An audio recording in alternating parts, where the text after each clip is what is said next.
Welcome to the Abundantly More podcast. Hey, I'm Hannah Lynn Miller, and I am so excited to be with you guys today. It's been a while since we have produced a little podcast over here in this corner of the internet, and so I am pumped to just kind of touch base with you, see how you're doing.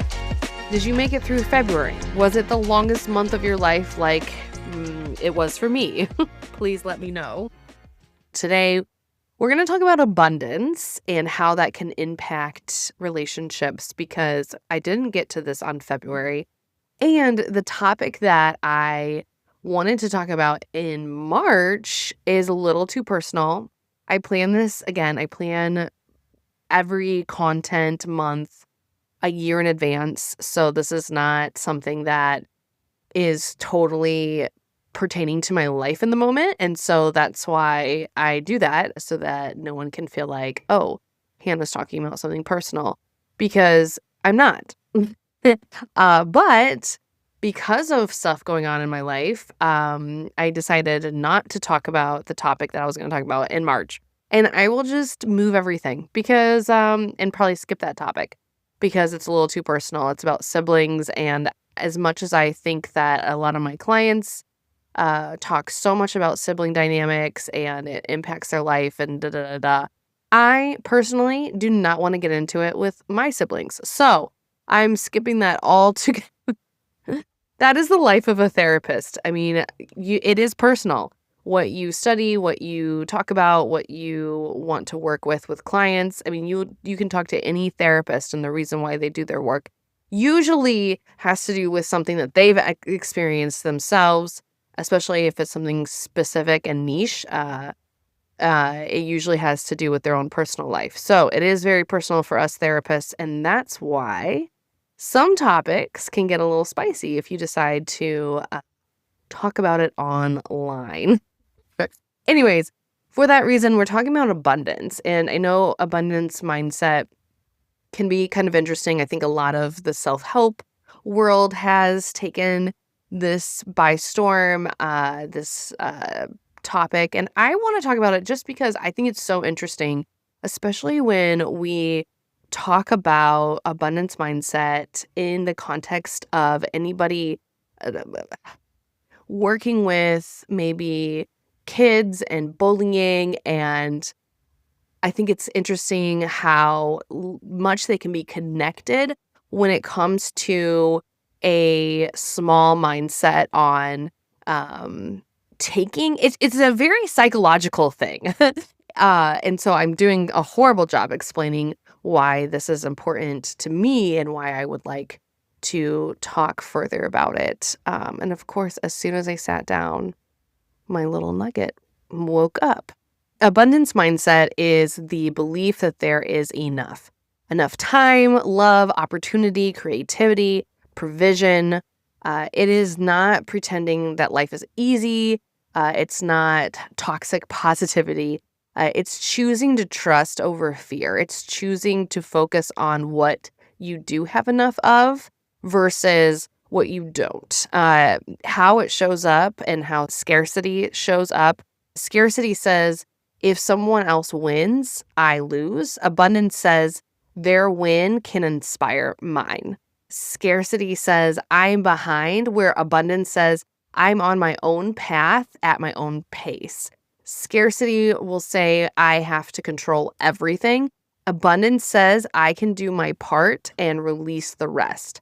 And I love that. If I could just take that sound bite and have it follow me around, I would. And I think that in parenting, this could be a big thing. I think that your children are wanting all of you. And so sometimes I said I wasn't going to talk about siblings, but sometimes siblings can be more competitive for your time with each other when they don't feel like they have enough.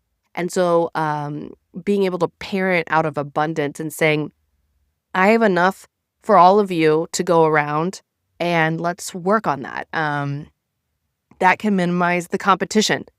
When you focus on what you have enough of, you will have less competition. And I don't think that all competition is good competition, okay? Actually, I think most of it can be toxic, especially if we're not talking in the sense of like a sports arena or something like that. Like it, it can be so beneficial to focus on what you have enough of.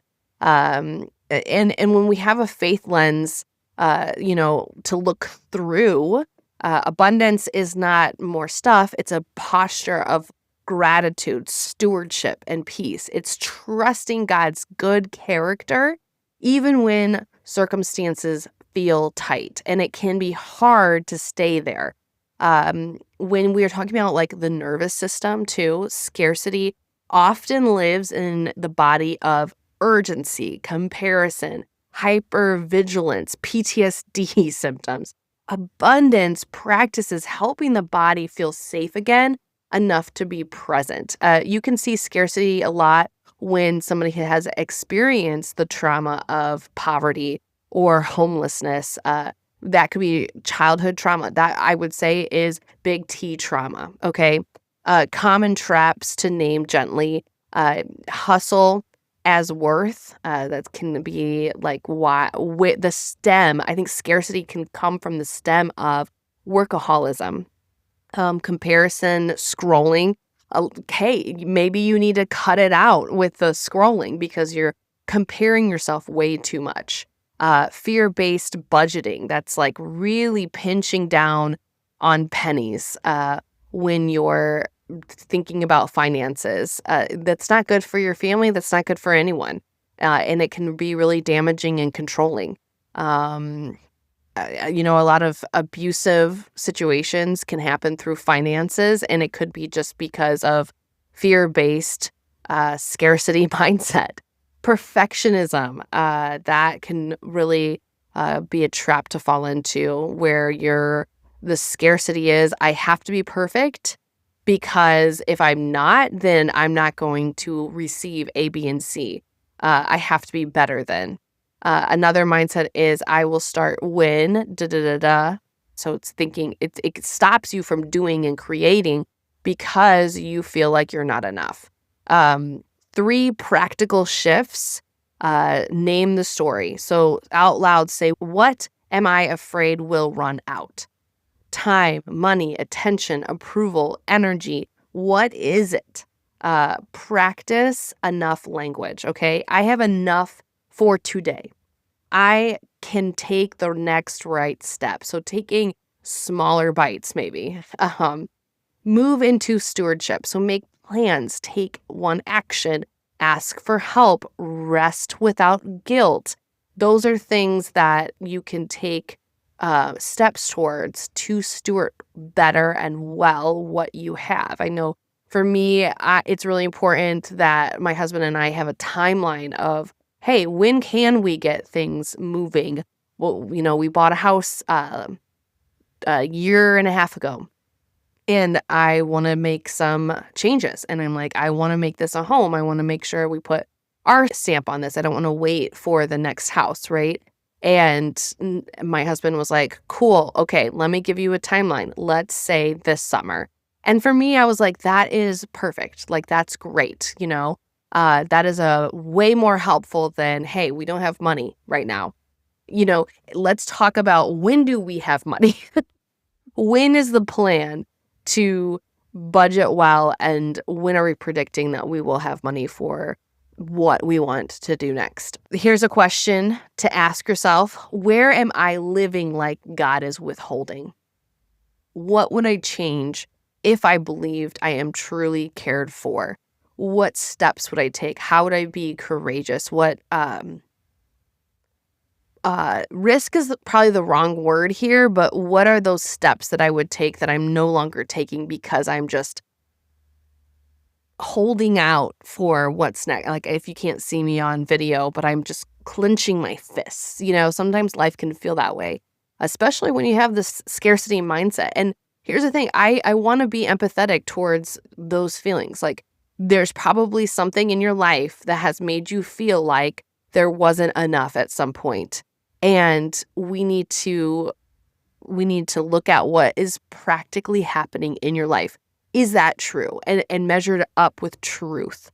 All right. And that's the cool thing, right? That is the cool thing that we get to talk through. From a faith lens, abundance is not, I will always get what I want. Abundance is, I am cared for. It is trusting God's heart, even when resources feel limited or life feels uncertain. So abundance shows up as gratitude, stewardship, and peace. And it says, I will be responsible for what I have, and I'll release what I can't control. 3 simple ways to practice abundance this week. So first, what we were talking about, name the fear. Ask yourself, what am I afraid will run out? Okay. Second, use enough for today language. Third, choose stewardship over striving. Striving looks like punishing yourself until you feel worthy. One leads to peace and the other leads to straight up burnout. Trust me, been there. And here is what you need to ask yourself continually. Where am I living like God is withholding? And what would shift if I believed I am cared for? So ask those 2 questions. If you want to practice this in a really simple way, pick one area of life, write down 3 evidences of provision that you've seen before, okay? Look at how God has shown up in your life. Sometimes abundance is remembering your track record of being held, okay? Let me just repeat that. Sometimes abundance is remembering your track record of being held. And trust me, this is not easy, but I think it can be really beautiful if you are focusing on where you have enough. Don't focus on the places that you're limited, and focus on God's provision of how He has cared for you in the past. Thank you so much for listening. If this episode encouraged you, please share it with a friend, leave a review. And if you want to connect, you can always find me on Instagram by Hannah Lynn Miller or at hannahlynnmiller.com. So until next time, take a deep breath. You are not behind. You have abundantly more.